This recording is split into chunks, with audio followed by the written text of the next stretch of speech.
एक साधु था। वह रोज घाट के किनारे बैठकर चिल्लाया करता था, जो चाहोगे सो पाओगे, जो चाहोगे सो पाओगे।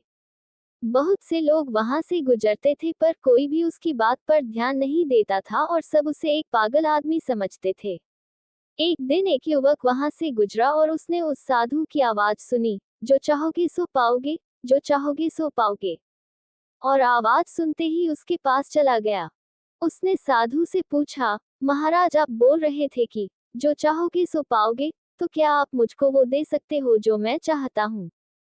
साधु उसकी बात को सुनकर बोला, हाँ बेटा, तुम जो कुछ भी चाहता है मैं उसे जरूर दूंगा, बस तुम्हें मेरी बात माननी होगी।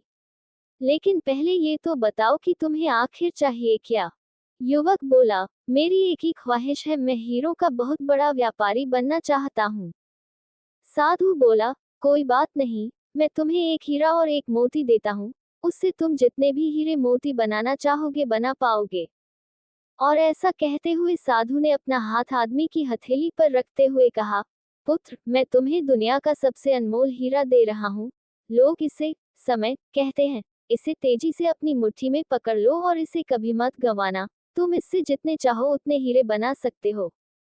युवक अभी कुछ सोच ही रहा था कि साधु उसका दूसरी हथेली पकड़ते हुए बोला, पुत्र, इसे पकड़ो, ये दुनिया का सबसे कीमती मोती है। लोग इसे धैर्य कहते हैं। जब कभी समय देने के बावजूद परिणाम ना मिले तो इस कीमती मोती को धारण कर लेना। याद रखन, जिसके पास यह मोती है वह दुनिया में कुछ भी प्राप्त कर सकता है। युवक गंभीरता से साधु की बातों पर विचार करता है और निश्चय करता है कि आज से वह कभी अपना समय बर्बाद नहीं करेगा और हमेशा धैर्य से काम लेगा। और ऐसा सोचकर वह हीरो के एक बहुत बड़े व्यापारी के यहाँ काम शुरू करता है और अपने मेहनत और ईमानदारी के बल पर एक दिन खुद भी हीरो का बहुत बड़ा व्यापारी बनता है।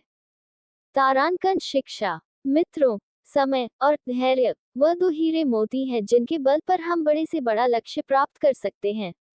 अतः जरूरी है कि हम अपने कीमती समय को बर्बाद ना करें और अपनी मंजिल तक पहुंचने के लिए धैर्य से काम लें।